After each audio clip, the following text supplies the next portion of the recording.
A výherci naší soutěže si přišli pro výhry. A je tady Davídek, dobrý den. Ale co pak? Nějaké zranění? To snad ani není pravda. Jak to se víte, to pane přihodilo? Tulupa, neumím chodit. To se tak někdy podaří. A přátelé, vidíte, že naši diváci i přesto, že jsou těžce handicapovaní, si najdou čas a do té televize přijdou.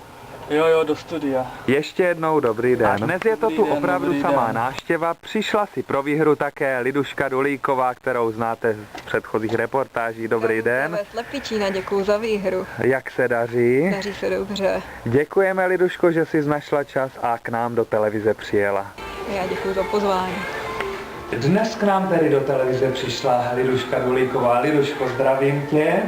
Přišla jsi k nám pro výhru, my ti gratulujeme, že jsi vyhrála a výhru ti předáváme. Výhra je dvojnásobná, první je naše oblíbená lávička. A vidíme, jak se Liduška raduje z výhry. Já nemám výhru. Davidek teprve do televize přijde. Přijdu. A do televize přišel teda i Davidek. David, zdravím tě.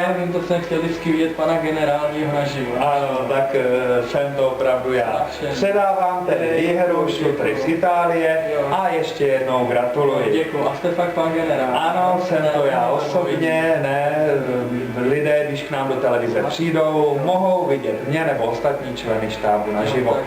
My přejeme brzké uzdravení a zase nikdy nashledanou televizi.